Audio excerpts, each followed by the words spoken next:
to see more of that back, please. Absolutely. And hopefully we'll start seeing a bit more of that back with the return of New Japan as well. The return of New Japan, that's a really good point, actually, Damien. I wanted to bring that up because I've been in, before I heard about obviously the sudden death of Mr. Wrestling 2, I've been in a really good mood today. Reason for that is New Japan have recently had a press conference announcing that they're back. It's all looking really, really exciting. They've got it would have been Dominion on Sunday if it wasn't for coronavirus or COVID-19. I try not to say that word because they demonetize your video on YouTube if you mention that, because I think you're doing false news. Obviously, it's wrestling; it's all false news. Or the other F word that we don't like to say in wrestling because it's a boo word. But yeah, totally no. New Japan's back. It's been a massive elephant in the room this year that there's been no New Japan. We've had to make do with no MLW, no Ring of Honor, for the most part, no All Japan, for the most part, no Pro Wrestling Noah. It's just felt like, for a lot of us, New Japan was the saviour of mainstream wrestling. Your main promotions you'll see on your telly is your New Japan, AEW, WWE. Those are the three that most people consider the top three. Not everybody does, and I appreciate that. Most people consider those the top three. And for a lot of people, New Japan was the saving grace. It was that realistic, gritty, hard-hitting, sports-based promotion. Obviously, it's the the strong style with elements of the odd element of King's Road thrown in there as well. But for it to be back and for it to be a serious wrestling promotion where people don't wrestle with their hands in their pockets, it's very refreshing. I just wanted to have a look. So instead of Dominion on Sunday, we've got a special event on Monday called the Together Project Special. All right. This is a special, unique pay-per-view special wrestling event. The card is going to be announced at bell time, so we don't know what to expect. I assume we're going to get Tetsuya Naito versus Himuro Tanahashi, because that was what was going to be at the anniversary show, which was cancelled. So maybe we'll get that match there. But what to expect, what not to expect, I don't know. Then the following day, the New Japan Cup starts. So that was obviously the annual tournament. It's a single elimination, like a King of the Ring bracket tournament that New Japan do every year. It's quite a prestigious tournament. You get a big gold encrusted trophy. You get to wrestle the champion. Would have been normally at Dominion, but obviously that's all changed now. Still going to be at Dominion. Dominion's just later on in the year, or even in the next few weeks. So we've got wrestling shows on June 15th, 16th, 17th, 22nd, 23rd, 24th. Then we've got one on the 1st of July, 2nd of July, 3rd of July. Then we've got on Saturday the 11th, we've got a big event at the Osaka Hall, which is going to have fans there. So all the previous ones I've just mentioned, there's no fans, as you probably expect. The Osaka show is going to be fans there, but they're going to be going at a third capacity. So around about 33% of the usual audience is going to be allowed in. That's good. It's good to start seeing the crowd back. Yeah, absolutely. In Japan, you don't necessarily notice the crowd as much as you would in, say, something like All Elite Wrestling or NXT. That being said, I've watched Japanese wrestling with no crowd, and I'm just excited because sometimes the audience standing up and just giving can mean so much more than "this is awesome." This is awesome, because they really appreciate it, and so having them back is going to be sick. And then on the 12th, Sunday, the 12th of July, we have this year's Dominion. Dominion is traditionally the best show of the year from any promotion, I would probably say. I know Dominion 2018 is probably my favourite pay-per-view ever. It's usually Dominion, which is the best one. As a general concession, just the top quality wrestling. So for us not to have missed Dominion, for us to not to have lost out on that, is like, for New Japan fans, finding out that we're not going to miss WrestleMania or SummerSlam. It's a massive deal. I couldn't be happier. I'm just over the moon. Bit gutted that Tiger Mask has diverticulitis, because I was hoping he would be there as Tiger Mask for He's obviously sick. What they had planned for him, I don't know. I assume it was just some tag matches, but it's going to be great with the New Japan Cup itself. I'm just going to bring up, because we were posting about this just the other day, that some of the matches I just wanted to run through. Right, I hope you guys are sitting down when you're listening to this, because it's going to be so good. We're going to get Togi Makabe versus Tsuji, Tomohiro Ishii versus El Desperado, Toyano versus Jado, Honma versus Takahashi, Kazuchika Okada versus Gedo, Yuji Nagata versus Minoru Suzuki. That's going to be brilliant. Yeah, that's going to be something special. You've got Imara versus Kanemaru. We've got Gabriel Kidd from versus Taji Ishimori. Oh, nice. Do you know much about Gabriel Kidd at all, Damien? Yeah, House of Pain's one of House of Pain's finest from Nottingham. Yeah, and he was making a massive impression on the British scene before he went over to Japan. But I mean, have they got him in? Sorry? I'm not seeing New Japan in such a long time. I can't remember, but is he in a Young Lion role at the moment? Pretty much, yeah. As far as I'm aware. Yeah, makes sense. That's tough training then. The last we saw them in the UK, essentially, apart from the odd little bit in Rev Pro, when he was, after he sort of went to New Japan, was pretty much the stuff he was doing in Defiant. There was a lot of other things like the places like Tidal and way back in his WCPW, wasn't it? He was knocking around then, I'm sure. Yeah, he was. I mean, once he sort of turned heel, so to speak, and started doing things a little bit differently. Yeah. He became extremely prominent in there, and he is fantastic to watch. He's absolutely he's technically sound, and he's got a bright future. Yeah, and especially if he's learning under Shibata, he's going to, he's going to be something exciting we're going to see out of this guy. No, I couldn't agree more. It's interesting because we've got this. Pardon me, Gabriel Kidd in the New Japan Cup. Arguably a more prestigious tournament is the Champions Carnival from All Japan Pro Wrestling, which traces its heritage and lineage back all the way to the same tournament which the G1 Climax traces its lineage back to, which was the World League all the way back in 1959. It's basically, you had JWA had the World League every year. It's basically like the G1. But then when JWA split up, then obviously New Japan and All Japan formed. They both then claimed to carry the competition on. So the tournament forked off separately. Everybody knows the G1 Climax has become the greatest tournament in pro wrestling history. It's become the one event of the year which is must-see television.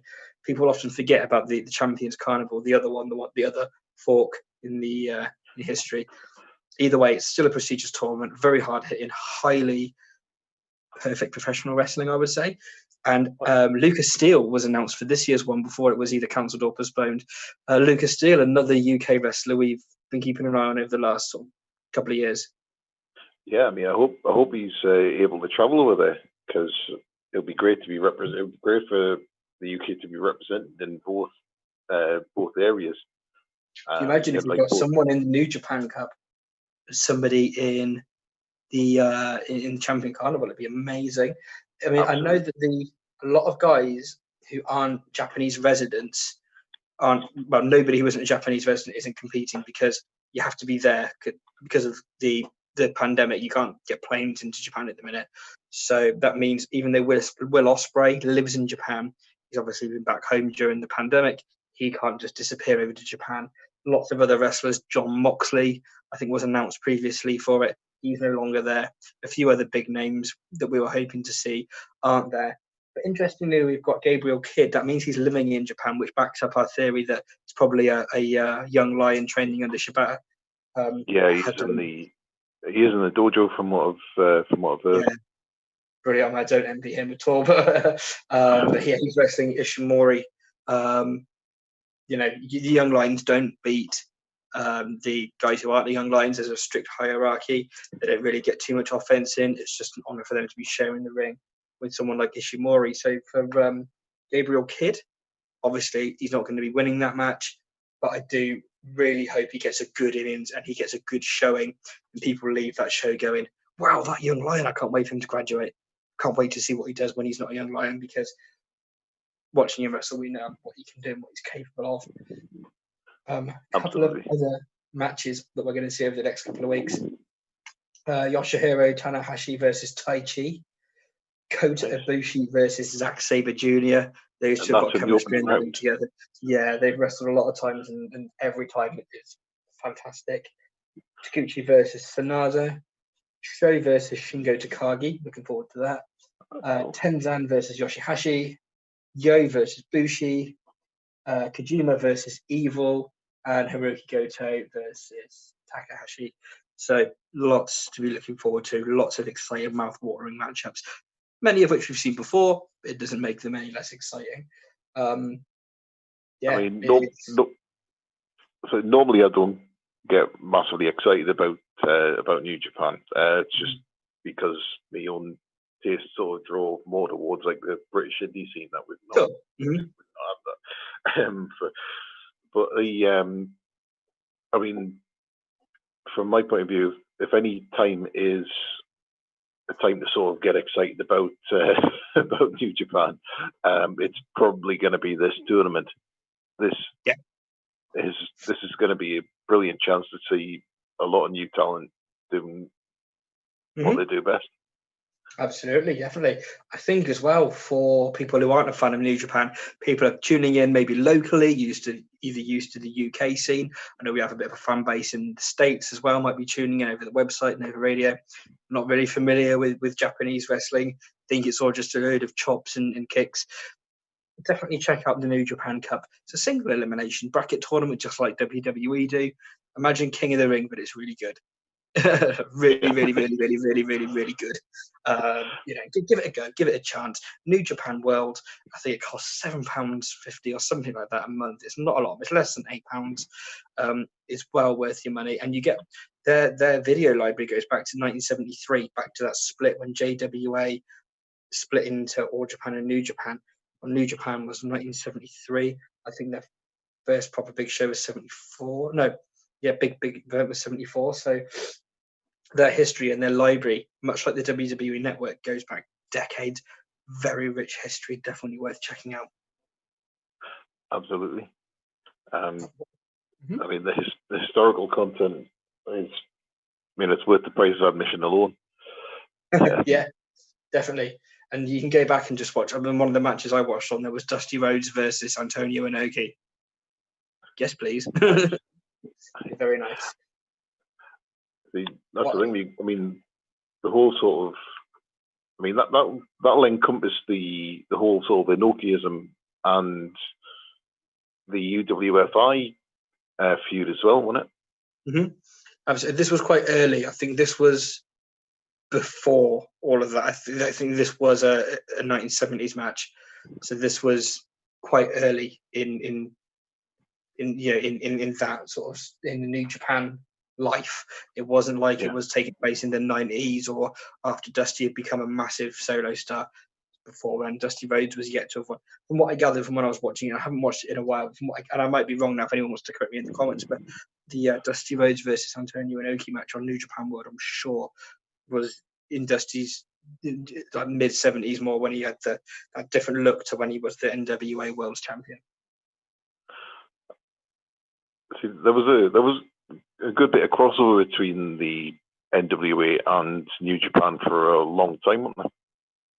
Oh, absolutely. I mean, yeah, and there has been a big crossover, more so with All Japan, I would say. When with All Japan and NWA, their partnership is my favorite partnership in wrestling history. The NWA International Heavyweight Championship to me was as important, if not more so, than the NWA World Heavyweight Championship throughout the 60s and 70s. Some of the matches that took place, it they just felt so important. Yeah, and you have the NWA International Tag Championships, amongst other things as well, going on. So there was a lot of talent. Bruiser Brody in Japan. You had the Funks in Japan. Harley Race in Japan. Then you had guys like Jumbo Tsuruta come over to the UK, sorry, the States.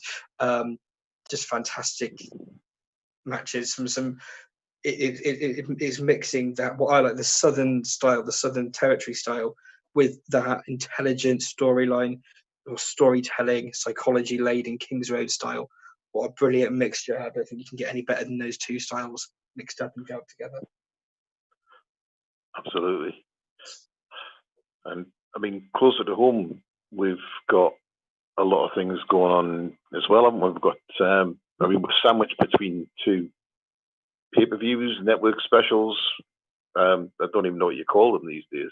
I mean, we've just come off the back of NXT's. We'll call them pay-per-views. We pay our £10 a month for those, don't we? We'll call, unless you stream them illegally, you naughty person. But we pay £10 a month for them. So for the sake of getting our tongues in a twist, we'll call them pay-per-views. But yeah, the network events. Yeah, and they are coming thick and fast. Thick and fast. I do apologise. Thick and fast. That's probably something to leave for about another hour, roughly. They are, though, aren't they? Remember last year obviously last year you didn't have the virus, so you had MLW, Ring of Honor, New Japan, NWA. NWA wasn't a thing this time last year, but yeah, you had all these other promotions doing their shows with WWE on top as well. It just felt like there was too much. All Elite Wrestling were doing Fyter Fest and Double or Nothing last year as well. This year feels like there's a lot less, but now it's creeping back, isn't it? We've just gone from one pay-per-view. Now there's another. Then we've got the New Japan event next week. Then it's Slammiversary on July 18th. I think all of a sudden it's going to start to pick up pace. It's going to be another takeover. All of a sudden, then bang, SummerSlam. It just becomes difficult to keep up sometimes. It does, yeah. I mean, I think they were going to do Slammiversary over 2 weeks of Impact, weren't they, this year? I don't think they are anymore. I don't know. No, they're not. I've just seen the poster, which was today, and it says Saturday, July 18th. Oh, excellent. All their other pay-per-views, yes, they have been doing that. Fyter Fest from All Elite Wrestling, they are doing it over 2 weeks. Got you. Yeah. That's why you're probably thinking. Yeah, you're thinking Fyter Fest. And yeah, you're correct. They are doing Fyter Fest instead of a standalone pay-per-view, which was going to be in the UK. All Elite Wrestling now are just doing 2 regular sort of Dynamites, but they are going to be their Fyter Fest pay-per-view spread over 2 weeks. The same as how they did Bash at the Beach back in January. Yeah. Slammiversary, which is obviously Impact's big annual anniversary event, that is going to be traditional pay-per-view on a Saturday. Main event being Tessa Blanchard defending the World Championship against Ace Austin, Michael Elgin, Eddie Edwards, and Trey, who is a mid-carder from a stable called the Rascals. Should be a great match on paper. I mean, it's one of these things where with matches like that, it can kind of go either way. It can either be an absolute cluster and sort of you can wish that someone would come with a massive broom and sweep it out of the ring, But on the other side, it could be absolutely fantastic and steal the show. I mean, what the scene we've done here is they've tied a whole bunch of other storylines up in a match with the world champion. Yeah, exactly. Yeah, you've got all the storylines going on at once in one match, and then throwing the world champion in. It can be a bit of a cluster, you know what? Obviously not so because we're on the radio as well as social media. Absolutely. But I mean, I would normally say it's great because Trey can take the pinfall, so that way Michael Elgin and Eddie Edwards stay strong. That was my mindset because you don't want to pin either of them two. They both wrestle in pro wrestling. Noah. Eddie Edwards is a former GHC world champion. You don't want to be pinning either of those guys. That being said, there was previously a triple threat match with Michael Elgin, Eddie Edwards, and Tessa Blanchard scheduled for a few weeks ago that was cancelled because of the virus. So presumably one of them was going to take a pinfall anyway. I assume it's going to be Eddie Edwards, because you don't want to be pinning Michael Elgin, because obviously it's not realistic that anyone on the face of planet Earth could ever pin Michael Elgin, because have you seen Michael Elgin? So I just assumed that you'd want to protect Eddie Edwards now. I hope it's Trey that takes the pinfall, just because you want to protect the others. Ace Austin, they've established as the top mid-carder. He often defeats main event level guys. He's a long-reigning X Division champion. Established him as the top of the mid-card. He fights main event guys too. Michael Elgin, big hoss, shouldn't be jobbing to anybody. Have you seen Michael Elgin? Eddie Edwards, similar thing. He's a two-time world champion, once in Impact, once in Pro Wrestling Noah. Again, you want to protect that stock that you've got with somebody like that. I think if Tessa Blanchard's going to retain, which I hope she does, it's got to be Trey that takes the pinfall. What are you thinking about this? What's your overall thoughts on Blanchard as champion and then the components of this match? What are we thinking here, Damien? I think obviously there's been, with there not being around, it's been difficult to assess. This is why they brought the other belt back and stuck it on Moose, was it? Moose, yeah. Moose is the TNA champion. Which is basically an interim job, isn't it? It's it's kind of like meant to be something for people to fight for while something in the meantime, isn't it? Yeah. Tessa's been quarantining or something, hasn't she? She's been quarantined down in Mexico, I believe, with her husband. Right. That would explain it. I didn't realize she's actually. No, she's not like on site or anything like that. One thing I did want to do is give a shout out to people watching on YouTube, to Sophie and to Johnny, who are watching along. So hey guys, I have been meaning to say hello to you guys the whole time through. I keep talking about wrestling because this is a wrestling show, but so I would say hello to Sophie and hello to Johnny who are watching. Thanks for tuning in, guys. Yep. Hello. Slammiversary. It should be fun with the EC3 teasing that he's going to show up, showing videos of all these alumni. These WWE fired guys, and what are we thinking about that? Because obviously Rockstar Spud's not going to turn up because he's signed with WWE on live TV. So that's the thing. Like, I'll be interested to see how many of them are still free agents by the time Slammiversary comes around, because there's a lot of negotiation time left. There is. I mean, Nick Aldis has made it quite clear he wants to defend the NWA title against Joe Hennig. Nice. On Impact, Rhino cut a promo backstage this week about how he's got a friend who's got kids. Obviously, that was the tagline of his former tag team partner, Heath Slater, recently released from WWE. So there was a little seed planted there. So I hope that goes somewhere. Oh, yeah. I mean, I think if I remember rightly from some of the interviews as well, I think Heath was not too happy with the situation in WWE. I don't think he's not exactly going to be chomping at the bit to go straight back. Mm-hmm. Absolutely. No, I agree. It's because they apparently they weren't listening to his ideas. Then obviously when they just stuck him into a load of random situations that didn't make any sense. No, I think a fresh slate would do this guy a lot of good, wouldn't it? Fresh. Absolutely. So I just wanted to touch on In Your House. That's just been and gone. We both watched it. What were your opinions on the show? What were you thinking about the show? I was a little bit unsure about a couple of the matches because I wasn't sure what they were going to sort of do with them.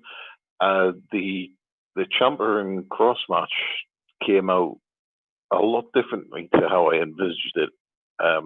You think it was going to be more competitive? Yeah. I didn't think we'd see as much of a sort of one-sided show than. I'm quite glad that we did get that, though, because I left that thinking Tommaso Ciampa is one of the top guys in the brand. This guy's just steamrolled him. How cool is Cross? Yeah, that was what I took from that. I think too much of a 20-minute Broadway with signature moves being kicked out of, and Ciampa keep getting up from the suplex. There's only so much of you that you can do and be like, you want him to come in and make an impact. Save that 20-minute Broadway for this time next year. Absolutely. Or this time in 6 months. Do you know what I mean? This is pretty much a good sort of exercise in sort of smashing someone over. It's like this is basically it wasn't a complete squash, but it was. Absolutely. It wasn't a complete squash, but it was a decisive victory, definitely. And I think Tommaso Ciampa could have afforded a loss at that pay-per-view. Karrion Kross really couldn't have afforded the loss at the pay-per-view. So I think they did the right booking there. I liked it. For me, Gargano and Keith Lee was a match of the year contender. Just a lot of ring story, a lot of psychology. I loved that match. Sometimes I think Keith Lee's brilliant, but sometimes I don't like his selling. And I'm like, oh, he's not really selling that. And then I think, look how big he is. Like, would he really be selling? Like Johnny Gargano punches him in the face, and it's like he hasn't punched him. And I'm like, sell it. And I'm like, well, actually, I should punch Keith Lee in the face. It's probably not going to hurt him. Or sometimes, you'll have a move done to him, and I sometimes think he doesn't sell enough for me personally. But then I think I'm not right in saying that, because when you look at Keith Lee, there's no reason you wouldn't be able to hurt him. You do an armbar, and he lifted Johnny Gargano up with one arm. I thought that was such a cool spot. Really, really cool. The keys to the eye played in.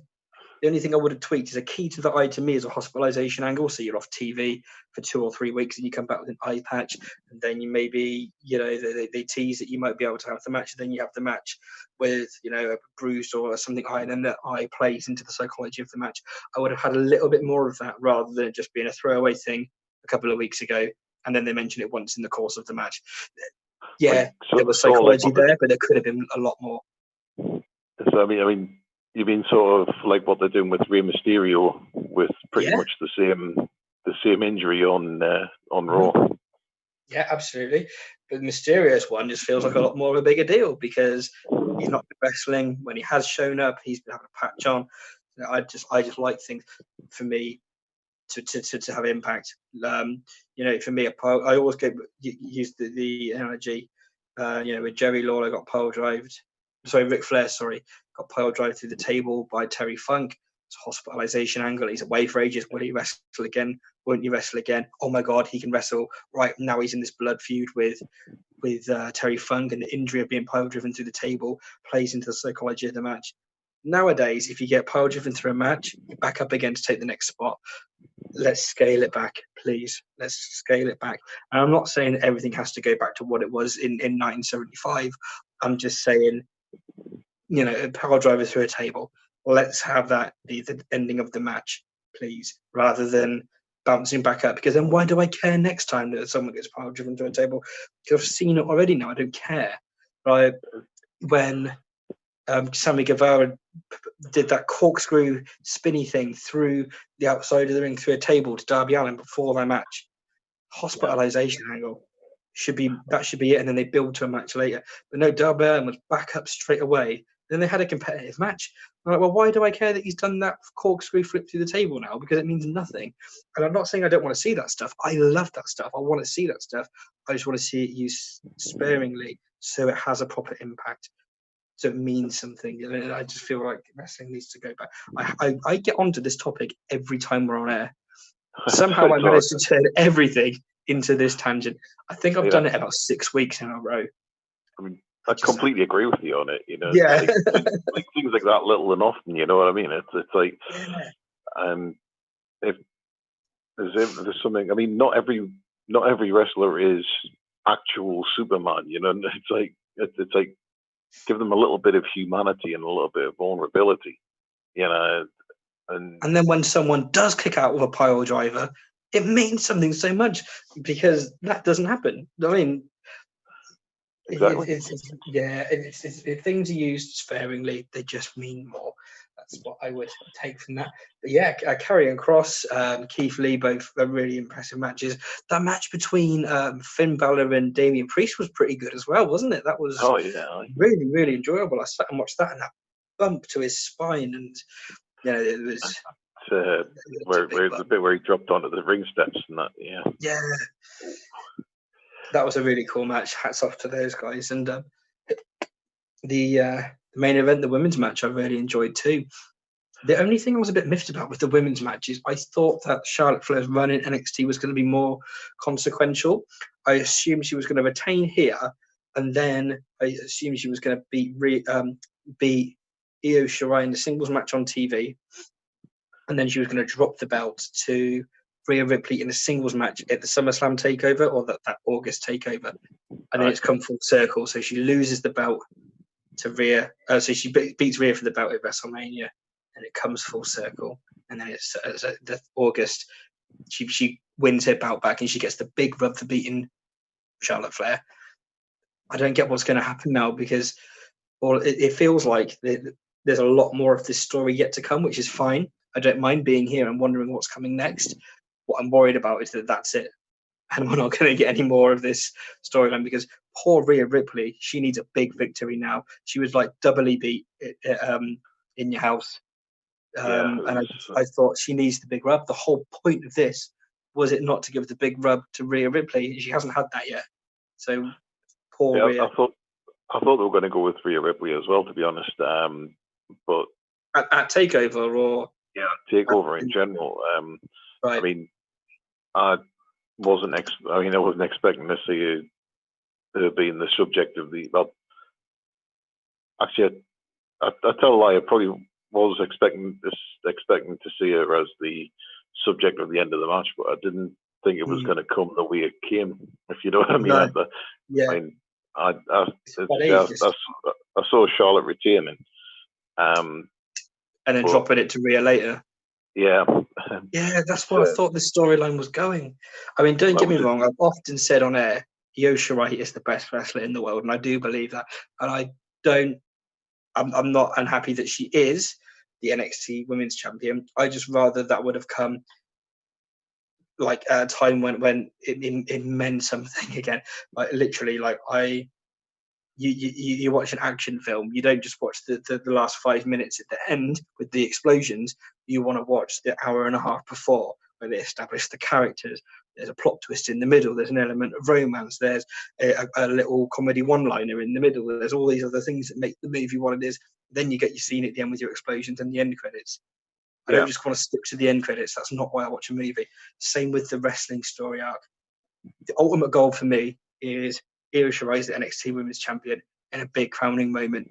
I want to see the story that gets there, because it doesn't mean anything if I just get it now. Wanted to see Charlotte retain, beat a couple of people on the way. Maybe Io Shirai herself, so when she does become champion, she gets the comeuppance, the redemption. Rhea Ripley gets her win back from WrestleMania. She's the women's champion. You build to a singles program between Io Shirai and Rhea Ripley, and it means something come November time. Doesn't mean anything now. To be fair, the sort of the actual end sequence of that didn't do all that much for not making it look like a fluke. If you know what I mean, it looked like it was sort of an opportunity. Capitalized on everyone else being distracted. Absolutely, it wasn't. Yeah, you often find certain people are portrayed as sneaky wrestlers, don't you? And that was possibly the case here. But it wasn't like a big definitive clean 1, 2, 3. It was a sneaky little moonsault, but it wasn't breaking the rules or anything. It was just taking advantage of everyone else being distracted. If anything, not that psychology, isn't it? It's there. So, but yeah, all in all, it was a good show. Speaking of good shows, it's been 20 years this weekend since Backlash 2020, Backlash 2000. Which was a very, very good show. That was Al Snow and Bob Holly heading down into the Mississippi River or something, wasn't it? Yeah, and we had Triple H and The Rock at the evening gown match. I think we had Big Show and Mick Foley, but I could be wrong. No, Mick Foley retired then. We had Big Show and Chris Jericho, maybe. I can't remember. Was it Big Show and Kurt Angle? I've completely forgotten now, but it was a really, really good show. If you guys haven't watched Backlash 2000, please go back and watch it. It was what WrestleMania 2000 should have been. I was, I remember being massively impressed by it, to be honest. Yeah. What did you think of this year's lineup? Have you seen this year's card for Backlash? There's a little bit of contention that I've got about this one. I think you know where I'm going with this. They've billed one match as the greatest wrestling show ever. Right. What does that say about the rest of the card? What does it say about it? Yeah. I mean, we all... How to devalue your product in 5 words. Yeah, it's a funny one because I assumed the match wasn't going to happen. Randy Orton would RKO Edge before the bell, or there'd be a schmoz or something would happen. Apparently, the match is 35 minutes long, according to Dave Meltzer. I like my long matches. I quite enjoyed their WrestleMania match, but I don't want to see it again. I want to see Edge and Matt Riddle. I want to see Edge and AJ Styles, Edge and Aleister Black, Edge and Keith Lee. I want to see Edge and Seth Rollins, Edge and Roman Reigns. I want to see all these crazy possibilities. I want to see that I've never seen before. I can't wait to see them. I feel lagging here with Edge and Randy Orton. I wasn't that into the feud 15 years ago, or whatever it was that they first fell out. I'm not into it now, and I didn't like it when they threw Edge back into the feud for WrestleMania. I ended up loving it throughout the course of the promos and stuff, but that was a line drawn under that feud at WrestleMania. I don't want to be seeing more of it. Let me see Edge with AJ Styles, please. Edge with Drew McIntyre. Come on, let's see some of this. Somebody else, somebody that isn't Orton. How have they made us not look forward to an Edge match 6 months later?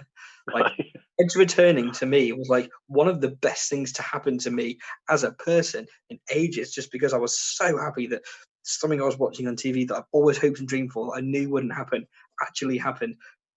I was so happy Edge was back. How have they made us not look forward to this within 6 months? How have they? It's impressive. Crazy, isn't it? It's mad. But yeah, it's an interesting one. I mean, what are some of your thoughts on the greatest match ever? What matches would you say are up there in terms of the greatest matches ever?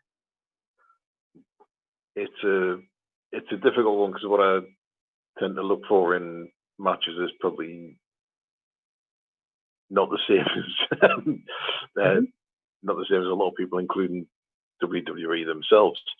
Sure. If we're talking, that's what makes it so subjective, isn't it? Yeah, that's the thing. This is why it's just difficult to put that in as a tagline or an advertising slogan. They've done it as a big to Dave Meltzer for people listening in Radio Land. I've just stuck my fingers up to the camera, but I won't swear on radio because we've got our lovely friends at Ofcom who we love and respect, so we don't want to ruffle any brows or feathers. But yes, absolutely.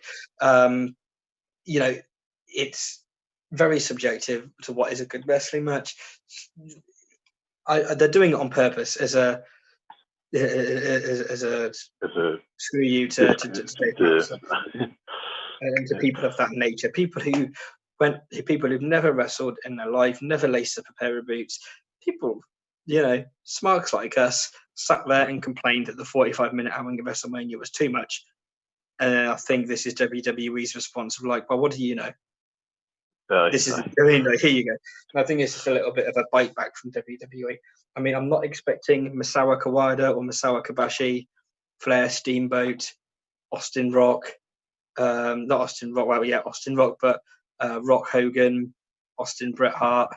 There's a handful, isn't there, of these matches? Savage and Steamboat. So I'm not expecting any of that. But the fact it's 35 minutes long and it's been pre-taped already makes me wonder: is it gonna be cinematic?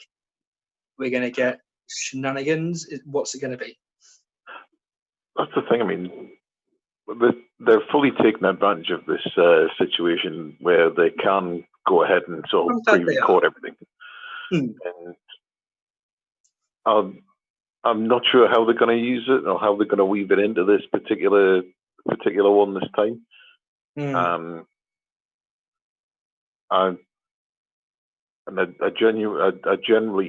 genuinely hope that there's something else on the card that completely outshines it. Can you imagine if it's not even match of the hour, let alone match ever? Yeah. Like I tell you what, we've got Apollo Crews versus Andrade. That could be, if they let those two go half an hour. Can you imagine the Oh yeah. They've got Drew McIntyre and Bobby Lashley. People might turn their nose up and scoff at that. If you've watched that match for the Impact World Heavyweight Championship a few years ago, about 2013, 2014, something like that, maybe a little later perhaps, very good match, highly entertaining feud. They've got chemistry together. Either guy might not be your cup of tea, but when you watch, I know for a fact McIntyre and Lashley have good in-ring chemistry together. So there's no reason why that shouldn't be a barn burner. I'm going to run through the card. We'll start with Edge versus Orton, which I assume will close the show. So, is it going to be cinematic, Damien? Probably going to lean to yes on that, to be fair. I think they're going to take advantage of being able to film it in bits and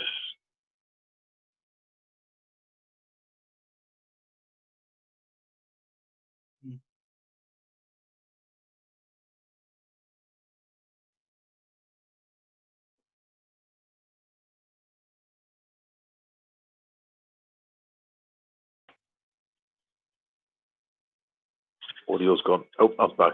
There we go. No, you've gone quiet for about 5-10 seconds or something. So that's just, if I was going like that at all, it's because I can hear.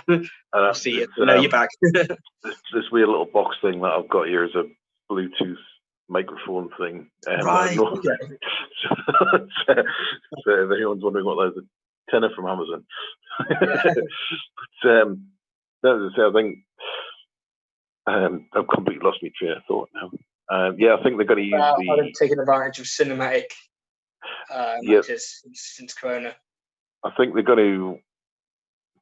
basically going to be potentially filming this in bits, giving them time to rest up between each sort of So we might get a few camera runs like we got at the match at Mania, sort of like one camera goes out of view, then like the equivalent of the nodding shot in an interview. Where they use it as an edit point.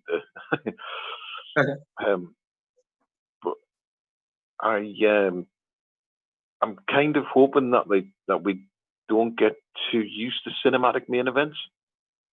Yeah, definitely. I mean, it's not my personal cup of tea, but it is what it is. It is what we've got. If you see what I mean. I mean, what I would personally like to see is WWE.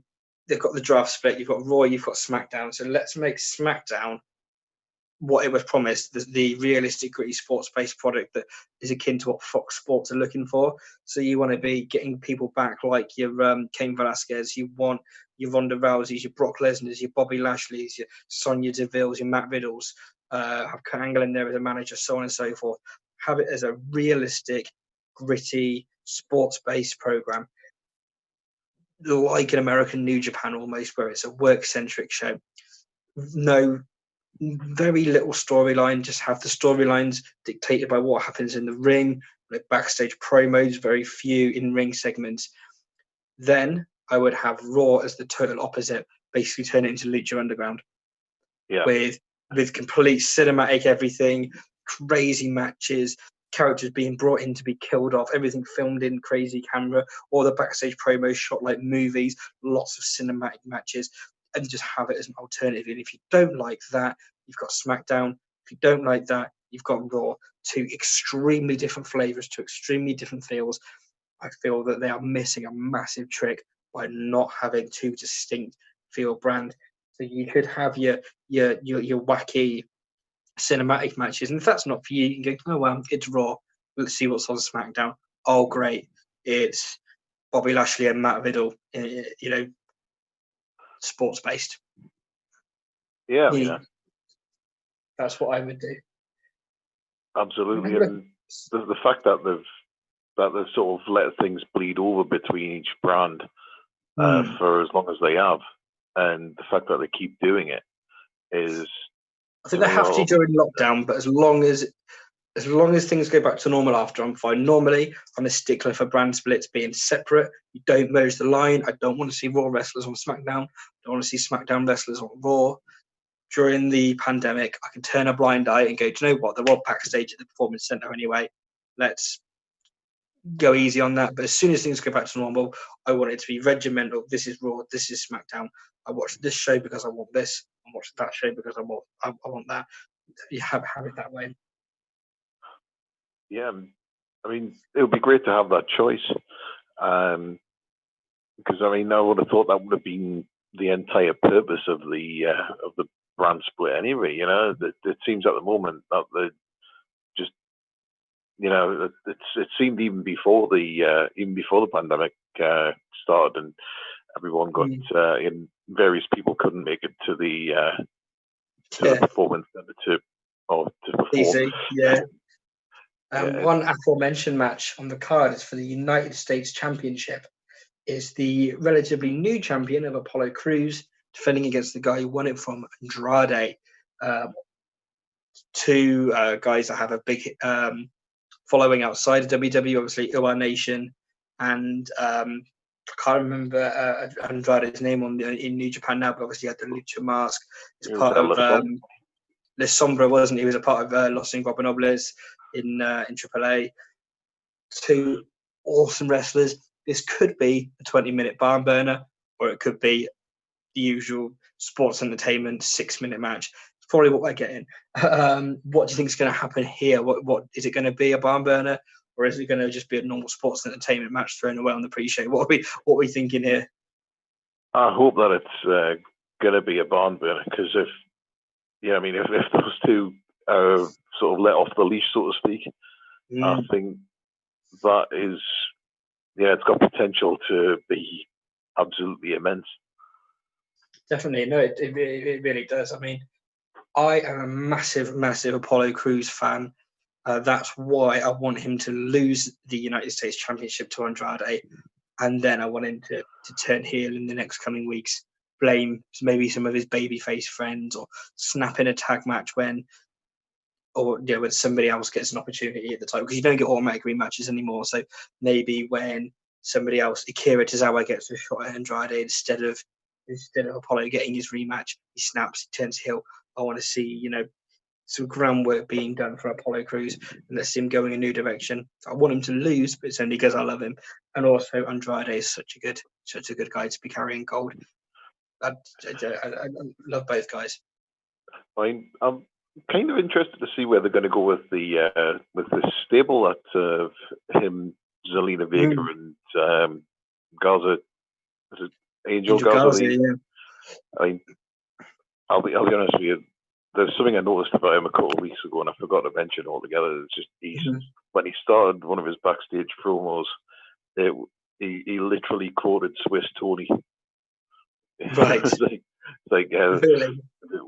Winning a wrestling match is like making love to a beautiful woman, and then he went into the word. It was like Swiss Tony was that show. Yeah. Of course, he did. He did that at the start of the program when I know the promo you're saying now. Actually, I mean, backstage with Charlie Caruso, wasn't he? Yeah, I mean, with it being that early on the program, I was literally about to doze off to go I just got a caught wind of that and just started having a death fit of laughter. Finally fell asleep about 2:00 the following afternoon at work. It was just odd to hear those, but I'm sort of not sure what they're actually doing with him. With Angel Garza. I mean, he's a lot like his cousin Sammy Guevara, where he can take a loss and it doesn't mean anything because he gets over in defeat all the time, and he can be this kind of sleazy, goofy, punchable, smarmy heel that gets over in defeat and leaves you wanting more. Very rarely do you get that with someone. It's a rare sort of angle of charisma that is very hard to hit on the head, and both of those cousins have got that in barrels. So yeah, and I think maybe tease dissension, or you could keep him teaming with Andrade. I like him with Andrade at the moment. I quite like that, Latino Lothario team, the hotheads. They've been teasing the breakup with obviously Zelina Vega. Maybe they go down that route. Maybe Angel Garza costs Andrade the match here. That then furthers the dissension there. And then maybe they have because can you imagine Angel Garza versus Andrade at SummerSlam? That'll be good. Yeah. That would be great. I've got this sort of, I wouldn't really call it fantasy booking, but this is kind of the way I sort of see it playing out in my head, where the dissension's teased and then the dissension sort of turns its focus on Zelina Vega. Right, okay. And that split happens, and then you've got Andrade and Angel Garza going after the tag team championships instead of chasing the US. But Zelina Vega's so good. I followed her career, Theo Trinidad, since the beginning. She's so good in the ring. It's such a shame to see her in a managerial role when we know how she can go. She's actually really entertaining in the ring, and I want to see a lot more of her lacing up the boots as opposed to just on the outside of the ring. Absolutely. Same with Scarlett Bordeaux. I hope she doesn't turn into just the valet. I hope she does get to lace up the boots because she's another one. She's not just a pretty face. She can go in the ring. So I want to see more of them too in the ring and not just on the outside. I would be good. To be honest, I'm just imagining the match between the two of them. Yeah, I was literally just thinking that in my head there. Yeah, cracker one. Yeah, absolutely. I'd love to see that. They've both got history in Impact Wrestling as well, haven't they? Both of them too. Yeah. Speaking of fantastic female wrestlers, there is a triple threat for the women's tag. So on this one, we've got Bayley and Sasha Banks defending the titles against Bliss Cross, Applesauce, and the Iconics. So you've got Alexa Bliss and Nikki Cross versus the Iconics versus Sasha and Bayley. Where do we think this is going? Because I think you could have the Iconics win like they did at WrestleMania last year and beat Sasha and Bayley. And that teases now the dissension between Sasha and Bayley because they're obviously splitting up at some point. Or you hold off and you do that split at the next pay-per-view. I think we're being played with on this one, to be honest. That there's the teasers of dissension, but then nothing happens. But it's getting more now. I mean, they've been teasing dissension for what, like 2.5, 3 years now. Yeah. I'm not even exaggerating, but I just the last 3 weeks, it's been quite intense, and every pay-per-view this year, it's been notable. Every pay-per-view, there's been something that makes you go, "Oh, there's a big tease," and just the last 3 weeks has been turned up a notch. It's happening, I'm sure. If it's not this pay-per-view, it's got to be the next one, which I assume is Extreme Rules. I think that will then lead into the rivalry, which will get the culmination of it's SummerSlam with Sasha Banks winning the title from Bayley. Do you think the women's title? I think, to be honest, I've got this feeling that Bayley's going to retain that. Oh, so they've been building this feud for like all those years, and then the championship doesn't change hands. That's a good one. And it'll be 5 years actually at SummerSlam since they had their Iron Woman match, the Iron Man match at TakeOver. It's one of the best wrestling matches in WWE history, in my opinion. People laugh at that and they're like, "Are you kidding?" Sasha Banks and Bayley. You've got Savage and Steamboat. You've got Austin and Hart. You've got Rock and Hogan. Go back and watch Bayley and Sasha Banks, please. It's so good. It's really good. It's a light year away from what they're doing now. It's like a completely different ball game to how they're presented on TV these days. Absolutely. I mean, if that's going to be 5 years on, what better time than Chapter 2? What better time for Chapter 2? Yeah, I agree. I think this could be the. I mean, I'd love to see the Iconics with the titles again because I'm a massive fan of both of them. They've come on leaps and bounds since returning. It's like watching different wrestlers. Remember they were on SmackDown last year and they weren't very good at wrestling. Yeah. Now it's just like, what? These are the two same people that I watched in NXT and the Iconic duo, and it's wow, they've come on leaps and bounds in my opinion. I love them both, and so even though I wouldn't mind seeing them with the tag titles again, I don't know if you want to pull the trigger now or make it mean something more at Extreme Rules. Thing is, with WWE, sometimes you can wait to pull the trigger at Extreme Rules, and then the 4 weeks in between is just rubbish, and you just want it to hurry up and be over and done with. That's the thing. I mean, it's sort of, if winning the titles is a byproduct or a sideline to what they're actually trying to do with the match, then that it just doesn't sort of seem right, especially seeing as they've just come back from a massive hiatus. To be honest, I'm surprised they didn't already put the tag belts on them. But I know they're trying. I know they're obviously still essentially building Alexa and Nikki. Well, one of our old rules is you make a big comeback, you win at the pay-per-view. They've just made a big comeback. It is a tried and tested formula where you return, you normally get the victory at the pay-per-view. So we might see the dissension now between. But I like how the women's division is in WWE at the minute. It feels like everybody in that match really wants to be women's champion. They've all got their own reasons, they've all got their own backstory, their own characters, and they all are fighting for something they really care about. It didn't feel like that this time last year. No, that's true.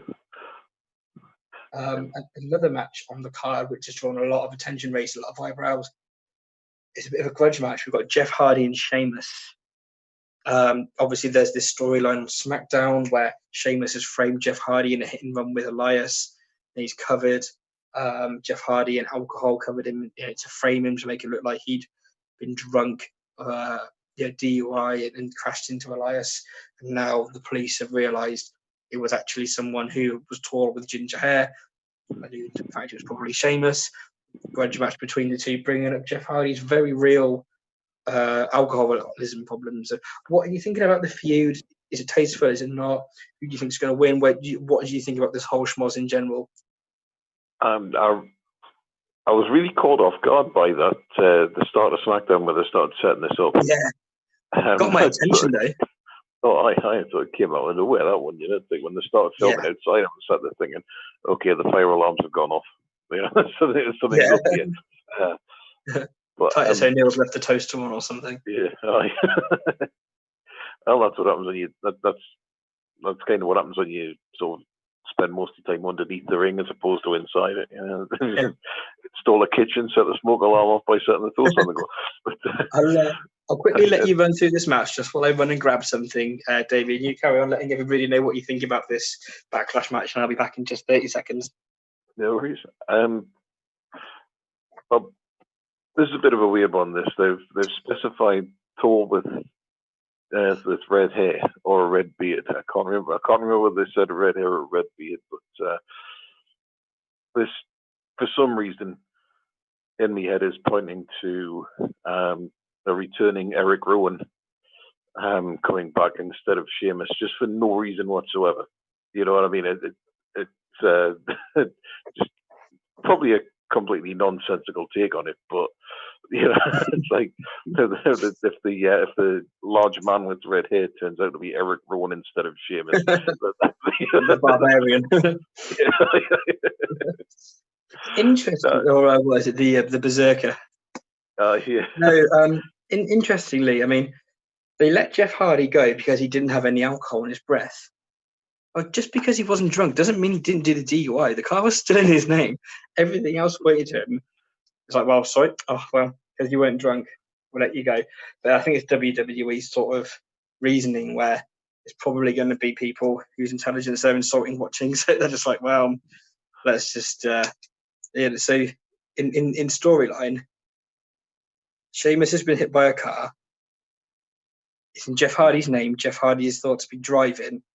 But so the police are looking for Jeff Hardy. They find him drunk, so they arrest him. Then they find out he wasn't drunk, so that meant he couldn't have possibly driven the car into Elias. Then it turns out there's a guy who fits Sheamus's description who they now know did it. But no one has bothered contacting Sheamus. The police aren't looking for Sheamus. Jeff Hardy's taken it into his own hands, and instead of reporting him to the police or doing anything normal, he's challenging him to a wrestling match at Backlash. It's absolutely bonkers. It is, I get it. I really like this, and I know a lot of people will find this distasteful, including Matt Hardy, Jeff Hardy's obviously real life brother. It's a fine line, and I understand and I appreciate and I respect why people don't like this angle. They find it has gone too far. There's shades of Scott Hall, shades of Road Warrior Hawk. Yeah, I was just going to say thing. Very, very much like that, and it is a bit cringeworthy in that regard. Yeah, at the time, I liked those angles. At the time, when I wasn't young enough to know, I was old enough to know any better. I think as long as Jeff Hardy is genuinely okay with it, and he's not just saying it, and he hasn't been ramroded, and he hasn't been forced into saying he's okay, and he genuinely means from the heart that he is okay with this angle, then I'm okay with it. But if there's any doubt in his mind and he's been bullied into that position, it's really not fair. And it's kind of weird if you explain it to someone who isn't a wrestling fan. Oh, well, this guy's an alcoholic, so on TV, what they're going to do is they're going to make him covered in whiskey and crash a car, and we're all going to laugh about it. I mean, it's unheard of. It's absolute madness. It is like. You wouldn't get it in any other industry. I mean, funny you should mention the Road Warrior Hawk thing, because, I mean, this is time now that we've had something happening on national and international wrestling television that's come straight after a Dark Side of the Ring program that's sort of shown a really tragic, an extremely tragic version of something similar that's happening just. And then someone goes and copies it. Yeah, we had Owen Hart, and then we had someone falling, didn't we, off the Money in the Bank roof? Yeah. Again, didn't offend me personally, but I understand why people would raise an eyebrow to that. There was obviously the death of Shad Gaspard. Obviously, that wasn't the Dark Side of the Ring, but it was, obviously in the news and very sad. And then we had a drowning attempt at Double or Nothing. Obviously, there's this. There's a few things, aren't there, which is just a little bit, and they don't offend me and they don't bother me personally. I laugh along and go, "Oh, this is cool," but I can understand why a lot of people are like, "Oh, that's a bit close to the nail for me." Yeah, I mean, it's like these things get brought back up to our consciousness, and then it sort of seems like they're playing on it. Yeah, totally. I feel bad for Jeff if he's not 100% on board with this. I get the impression he might not be. It could be a great match. Chad Gable versus Sheamus at the Royal Rumble this year was one of my favourite matches this year. So, yeah, there's no reason why this couldn't be a brilliant match. I really want Sheamus to win because I think this feud needs to go on a bit longer because it's a blood feud, isn't it? This is obviously a serious storyline involving attempted framings and someone being run over. And it's one of the WWE wacky storylines. So this can't just end in a singles match at Backlash. It's Extreme Rules next month. So let's have Sheamus pick up the victory here, go on a tirade against Jeff Hardy, leading to the rematch at Extreme Rules, which is going to be, I don't know, please don't be a whiskey bottle on a pole match. Something related to the feud, a no DQ match of some kind. I would have then Jeff Hardy pick up the victory there. And then the rubber match, maybe at the following pay-per-view. I like a best of three. I like everything to be a best of three. And you have Jeff Hardy get the big victory at the end. Yeah, so, this is the thing. I think when you mentioned that Jeff Hardy might not be fully on board with this, I mean, how certain are we that he hasn't had someone have a word in his ear and go, "Yeah, look, this is the last chance." You know what I mean? It's like because he's. I thought they were trying to keep him though because his contract expires soon and he could be off to AEW. His contract he's only employed now because his contract expired when Matt did, but they're keeping him longer for the time he was off injured. Yeah, he hasn't reached the downside, so I guess he's leaving in the next 6 months. So they want to be putting him in matches with the world champion. We're going to get Jeff Hardy and The Fiend, Jeff Hardy or Drew McIntyre, that kind of thing. I don't see something taking the mickey out of his real life issues as something that I'm going to go, like, oh yeah, all right, I'll stick around now. But yeah, I can relive the misery of my dark years and Great. Just what And it wasn't even that long ago. Like last year, some of this was happening. So yeah, I think it is. In my opinion, it's not. I'm enjoying this angle quite a lot. So selfishly, I'm enjoying this. Whether or not I should be enjoying this is a different question. Like I said, if Jeff's on board, I'm on board. I'm enjoying this storyline. I just hope that everyone involved is feeling the same as myself and not feeling pressure and feeling like, that they're being ridiculed. Certainly Absolutely. something, do you think they're punishing him for Matt leaving to AEW? I bet they're not, because they want to keep him. Surely they want to stop him going to AEW, so they're not going to be punishing him even if they want to. I would think that that's the thing. It's difficult to really figure that out because they want to keep him, but at the same time they want to prove the point. And you know what McMahon's ego is like, it's like, well, that's how we end up with one half of the Heart Foundation is who at one point. Like after back in the day, and various other bits of silliness throughout history. And I mean, yeah, they're not beyond sabotaging their own product to prove a point to somebody. You'd like to think so. It's WWE, Damien. Of course, they would cut their nose off to spite their own face. It's WWE. 2 words: King Mabel. Yeah, okay. Shouldn't have happened. Should have been Triple H.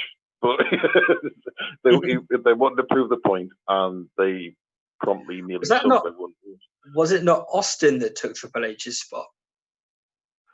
Because the way I've remembered it, Mabel was 95.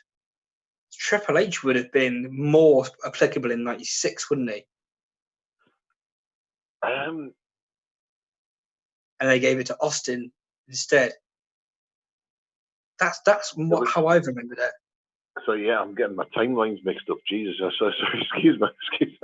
It's only a year apart. I mean, you're only a year out. I think Mabel won it in 95 and had that run, and then the following year was going to be Triple H, and they gave it to Austin, didn't they? I'm sure Mabel wasn't meant to happen.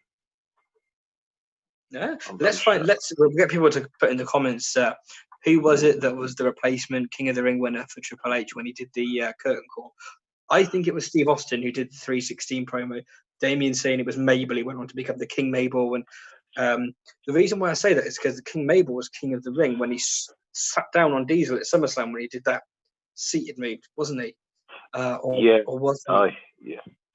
I mean, pre-Helmsley. I'm getting me timelines completely mixed Maybe up. I am. No, that's I am. Well, it's all about the same timeline, really. You're only a year, so it's not like you were like saying it was Kurt Angle or something. Completely. One match. Oh, sorry. Yeah, sorry, I cut you off there, Damien. Go ahead. That's all right. Go ahead. One of the matches I'm looking forward to is Asuka putting the championship on the line against Nia Jax. Do you think Asuka's going to be a bit heavy-handed with Nia Jax by the way she's been potatoing people and dropping people on their heads? Do you think she might get a bit of a comeuppance here? I assume this is going to be the babyface of Asuka versus the big bad monster heel of Nia Jax, and you tell the story of the babyface overcoming the monster heel, building some momentum for the next pay-per-view. That's the way I see this here. I don't see the title changing hands. I think they're going to build towards Asuka and Charlotte Flair at a future pay-per-view, and I think this is just a roadblock on the way for Asuka. I think, to be honest, it seems a little bit sort of silly for Nia Jax to even have that match. To be fair, even sort of have she shouldn't be in this at all. Yeah, I agree, and I try to like Nia, and I have been very forgiving. I've been heavily critical. I've also been very forgiving as well, and I think forgiveness is starting to wear thin now. When a lot of people backstage feel really negatively about Nia. Personally, I'd like to see her go back to the PC. People forget she is one of the last. Remember when they just used to employ models instead of actual wrestlers? She's one of the last models to be employed with no wrestling background. People assume because she's The Rock's cousin, she knows wrestling, but actually, she was just one of the models. So I think she just needs to get back to basics, get back to the PC for 18 months, because how many people has it been now? It's been Charlotte, Zelina Vega, Becky Lynch, Kairi Sane twice. That's just the thin end of the wedge. I really, really hope she doesn't injure Asuka. I shouldn't be going into this match thinking that. I like my snug workers. I like Vader. I like Dirty Dick Slater. I like, wrestlers like that where they're going to leave you with a black eye after. I like that stiff kind of vibe to it. I don't like unsafe workers. There's a difference in terms of stiff working between Vader and Ahmed Johnson, where certain people just need to be refined. I just think Nia Jax getting rewarded for her multitude of issues doesn't send out a good message. I don't know. It doesn't. Back if this was 20 years ago, I would have said they put her in that match to teach her a lesson, and Asuka's going to kick her head in. But this is a different time now. It's a publicly traded company. It's a different world now. It's not like when they put Daniel Puder in the ring with Hardcore Holly and Eddie Guerrero, Chris Benoit, and let them have their ring. It's a different world now. I mean, to be fair, there's still potential for Asuka to, as you say there, work a little more slow. Well, she works. She does that Stardom, that Japanese style, doesn't she? So we could well see some blows come here. There's a handicap match for the Universal Championship.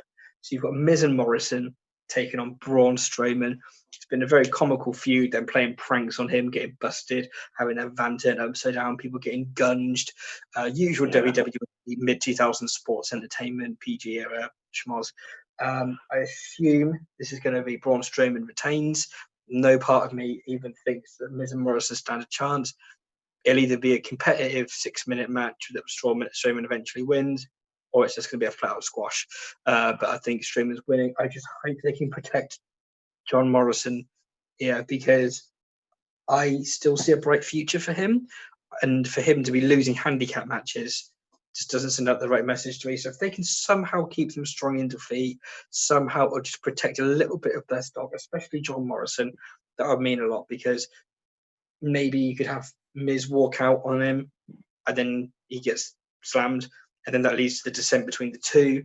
You could have the hacker guy come back and then show backstage clips of them bitching about each other, and that of course leads to a blow up and a match at SummerSlam, something like that. Again, a bit like Bayley and Becky, where it's Bayley and Sasha, where the tag team explodes and we get the rivalry come to a head. I think we're going to have to see something like that, because for me, Miz and Morrison's already run its course.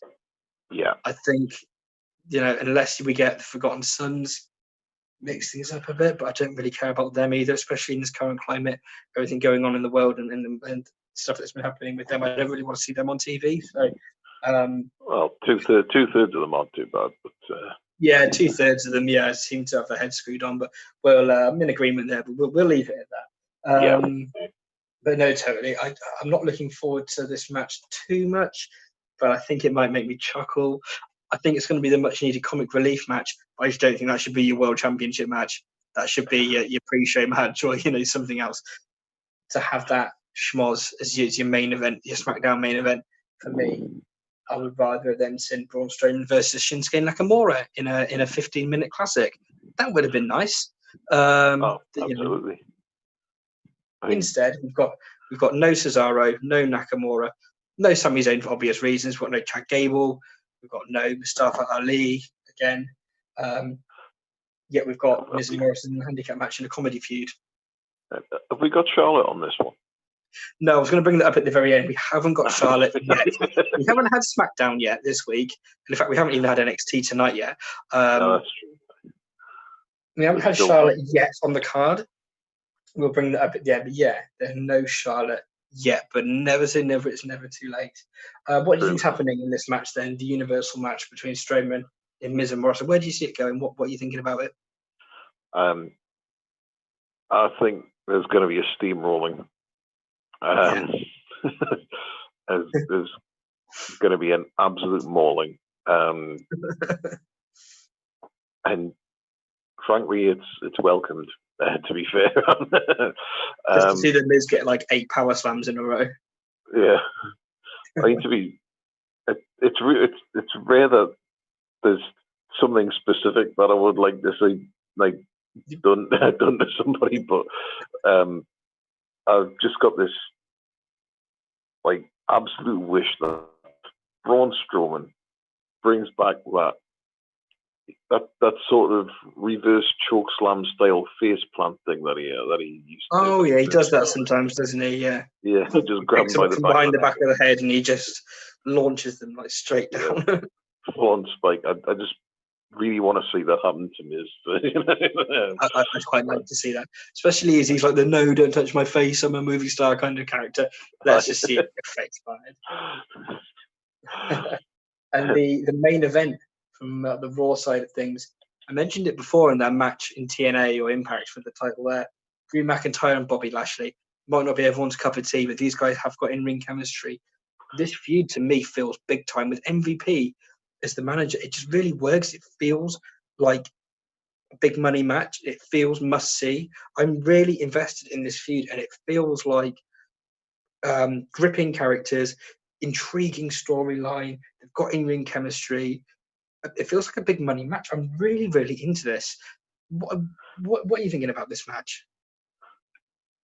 I'm all for it. I'm looking forward to seeing how this one plays out, because if we get as good a match as we got out of them in Impact, I'm really behind it. I just hope that.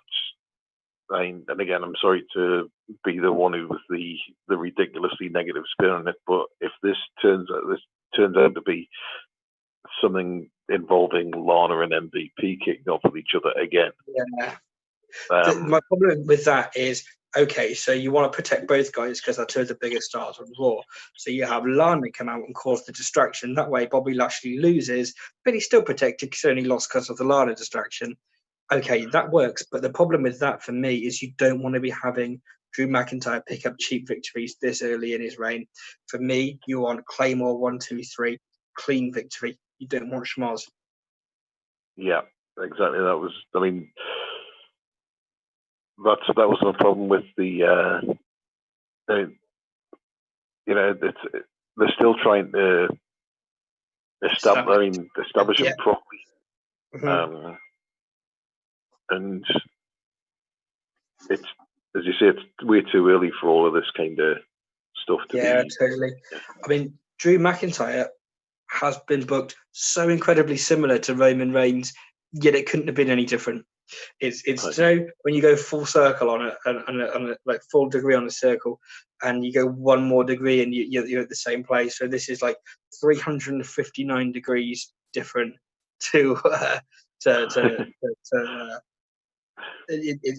it's so weird because he picks up clean victories all the time. He overcomes the odds. He's the invincible Superman. Yeah, he's in loads of segments. He wins every main event. The difference being is he doesn't feel like this blue-eyed, cape-wearing, like cheesy character. He feels like a legit badass. Drew McIntyre is a big, scary, threatening guy who, when he walks in the room, you shut your mouth. Where you look up to him, you respect him, and you kind of want to go for a beer with him because you secretly want to beat him. He's everything you want out of your babyface wrestler. He's someone that when he walks in the room, he's got your attention because he's intimidating. He's a tough guy. He's a badass. Yet you kind of think, God, I bet he gets all the girls. I want to hang around with this guy. Look at this guy. I want to go for a pint with him. What a legend. He's cool.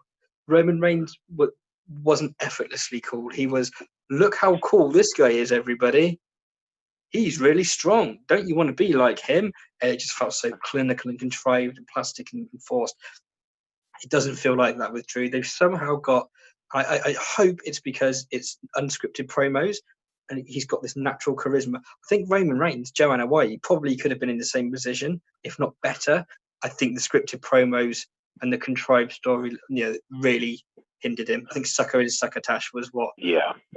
If you'd have let him go out and be Joanna White, the big, scary, badass Samoan, we could probably be talking about a completely different wrestler right now. So please don't screw this up, WWE. There are two baby faces in the world that work well, and it's badass, cool Drew McIntyre. And in AEW, you've got the blue-eyed baby face, the white meat Cody Rhodes, and that kind of works too. And normally that doesn't work. I've just described what went wrong with John Cena, what went wrong with Roman Reigns, that over-the-top blue-eyed baby face. Cody makes it work because, again, it's not scripted promos or overly scripted promos. If they are scripted, they've been scripted by himself. So these people just feel like, it feels like I know them and I could go for a drink with them and hang out with them. They feel like real people. Roman Reigns never felt like that. John Cena never felt like that. They feel like stars, these people. Drew McIntyre, for me, I want him to carry on feeling like an action movie star and not a Disney star. Do you get what I mean?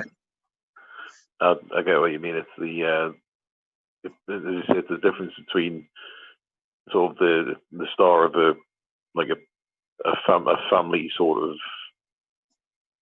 like your sort of standard family Christmas movie, or the star of like your Rambo type thing, isn't it? Yeah. And with apologies to Greg Gagne for bringing that one up, but but he's someone you don't hear much from, isn't it? Greg Gagne these days. He's been off the radar for a little while. I saw him with a Hannibal interview. I wonder what will happen to him. No, we'll find out off air. But I think I saw him with a Hannibal interview, slagging somebody off. I can't remember who it was or what it was about, but it was one of these online shoot interviews I saw him with in the last couple of years. The Back to the Territories thing. Might have been that. Maybe it was. But yeah, that's Backlash. What are your overall thoughts about the pay-per-view? Are you looking forward to it? Because I am, but I just don't see it being anywhere near as good as In Your House. Yeah, I think it's gonna suffer from following in Your House. It's gonna, I mean, at least there's been a week between them. That's it. I mean, here's a tip for anybody watching at home, right? Always, like when you're watching a lot of wrestling, because the New Japan stuff tends to be dramatically better than the WWE stuff in terms of in-ring content. Never watch the New Japan stuff first, because you'll watch this amazing 6-star classic between Ishii and Okada or something, and then you'll watch King Corbin versus Elias on SmackDown, and that a King Corbin versus Elias match actually could have been a really good match on a normal week, but it will just look so bad in comparison to the brilliant match you've already seen from Japan. So what I'm going to do on Monday is I'm going to get up early and watch Backlash, and then I'm going to watch New Japan afterwards, because I dare not do it the other way around, because I know full well the Together special show we talked about earlier will blow Backlash out of the water. I'm assuming. I don't even know the card. It might not, but I'm assuming it's going to. That's the thing. I mean, I really want to see what they're going to do with that. I really want to see. I mean, if they're not announcing the card until bell time, they can't even put any predictions together for it, because we can't do any predictions. All I know is there's going to be no Tiger Mask. My prediction was the Tetsuya Naito versus Tanahashi match. Sorry. But then there's also going to be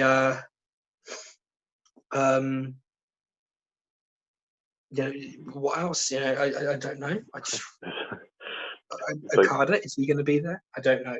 But one thing you mentioned earlier, Damien, is Charlotte Flair. Is she going to be there?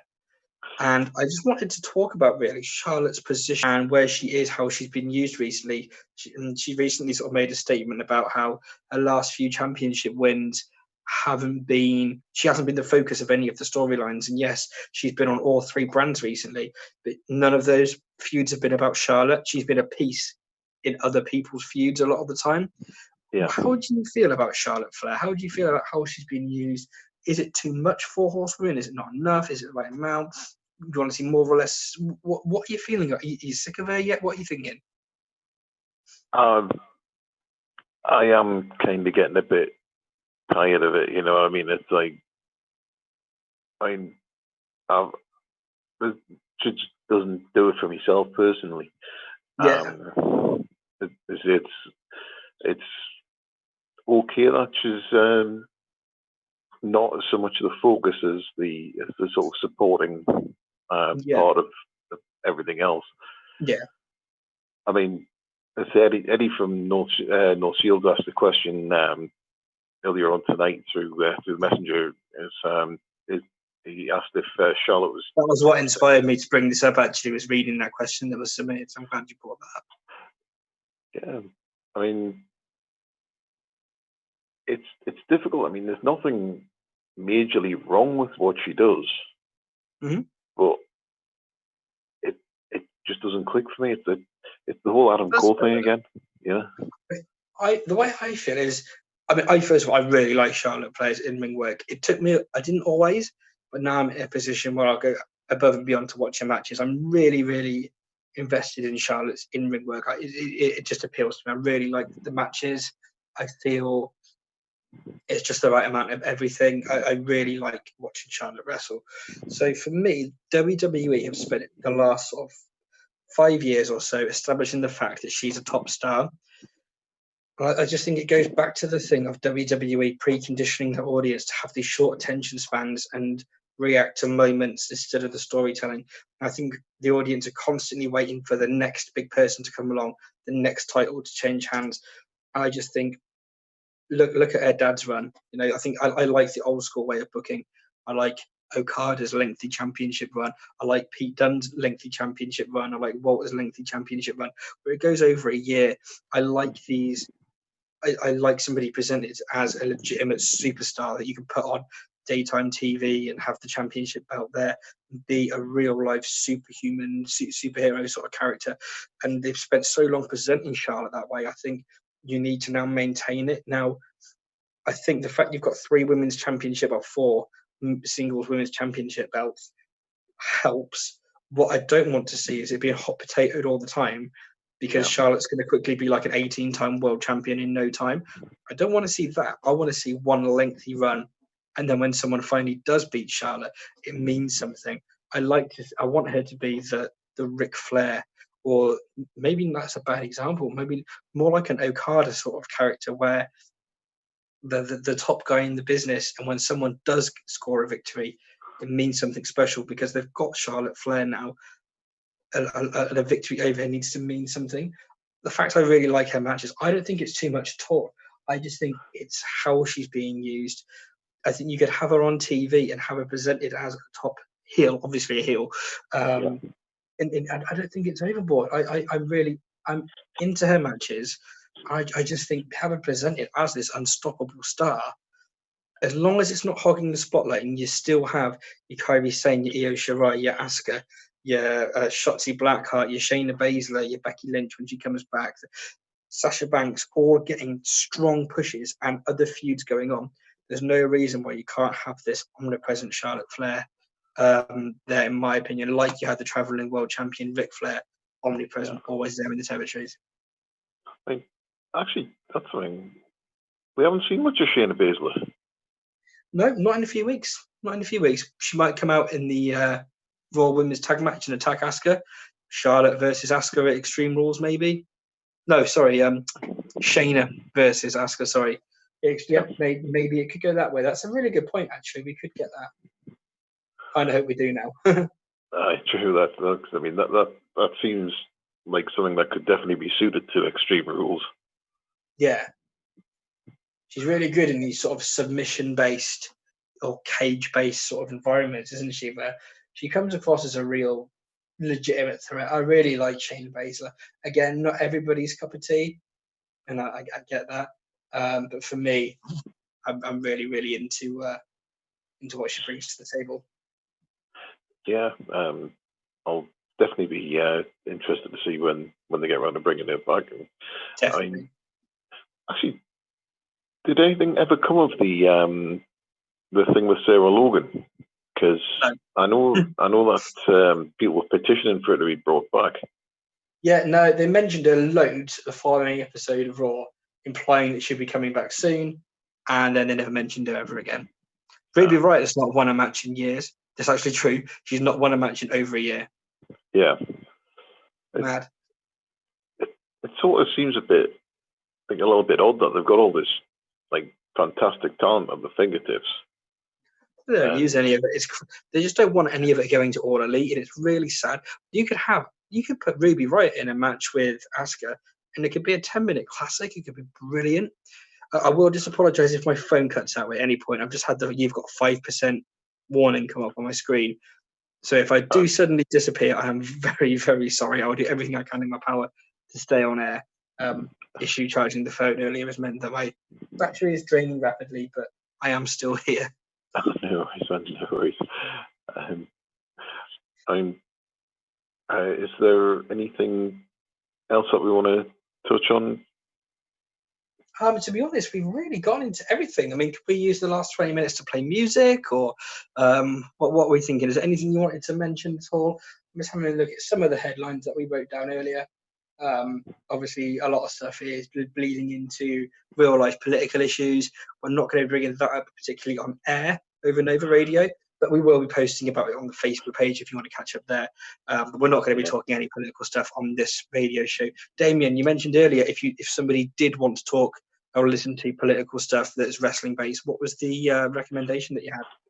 Yeah, there's a couple of places. I mean, Big T, Justice, and Roy Johnson have been doing sort of talks on Instagram and sort of Q&As and such like about the about the situation of things, and and sort of how things have meant how they can progress and so their experiences and such like. And there've been 2 hour long Instagram live, or two hour long Instagram live things from them that have been saved on Big T Justice's Instagram, and the last few episodes of the NWA stranded programming at the moment, the Carneyland programming. Very good stuff. Highly recommend everything on the NWA YouTube channel. It is all the stuff I like about wrestling and none of the stuff I hate. There's going to be a tribute to Harley. There's going to be a documentary tribute to Harley Race and why he's so impeccably important. That is going to air tonight. Yes, please. Absolutely. That's not too long after we finish, isn't it? That's about 11 o'clock. It normally goes out, isn't it? Yeah, I think I'm going to be watching that tonight. Or if not tomorrow, I'll probably watch it tomorrow. And there's and as I say, especially their Girl Power program that went out last Friday with Alison Kay, Marty Bell. Yeah, very powerful stuff. Yeah, it was absolutely, very powerful indeed. And there's been a few others as well. Like I think even the New Day touched on it. Okay. So in their podcast, and obviously, they can go into things in a lot more depth than we can. Yeah, in general, I think, and rightfully, yeah. So they've got, they're addressing things that they live with on a daily basis. I don't think for you and I to be jumping in and suddenly giving our 2 cents. I almost think it's a little bit patronising for you and I to be jumping in with our 2 cents about topics like that. So I think to hear it from the people that live it is really sobering. I think everyone should take the time to educate themselves. But I think then for you and I to be bringing it up on a local radio show, I think we'll probably end up just being patronising, and we don't want to be patronising, or we try not to be anyway. Absolutely. One thing I have noticed is the local promotion CCW has had some interesting hate mail from an avid Margaret Thatcher enthusiast. Very interesting stuff going on here. I don't know what this is about or what's going on, but I'm just hoping that this young fledgling promotion takes it on the chin.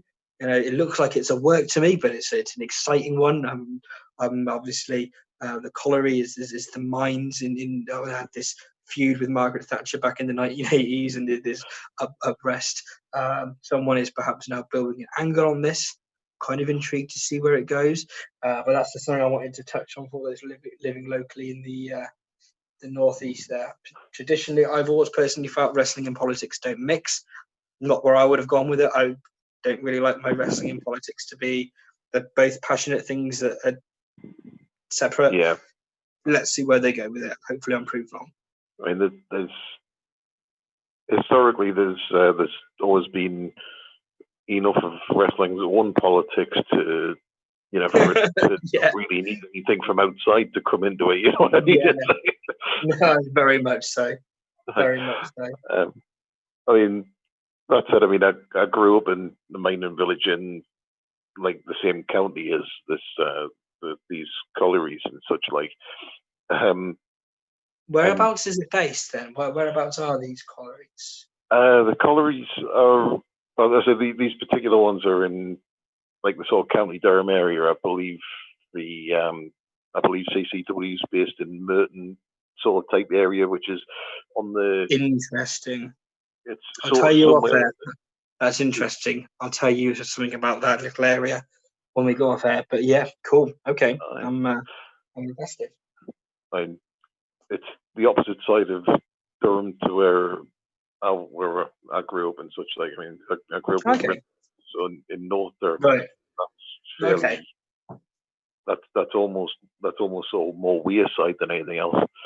Right. So somewhere between SR and the DH postcode. Just before we go off air, I wanted you to tell me what you think the best event is going to be, just out of the three close ones together. So I'm not including Money in the Bank in WrestleMania, and not including Dominion, which is going to be in July. Just including Double or Nothing, Takeover, Backlash, and the New Japan show on Monday. These four. Which one's going to be the best? I'm going to say that I think it's going to be. I think In Your House is still going to be. I think it could well be. And that's solely because we don't know what's actually going to be happening with that New Japan one. Yeah. It's like, I mean, that's the thing of there's nothing out there. I mean, for all we know, we could get like a show completely made up of like young lions and. Yeah, that's true. One thing I will predict is not for the. Oh, I'm gone. Oh, yeah, you're going sideways there. Okay, bear with me 2 moments there. So it looks like we've lost Lucas there.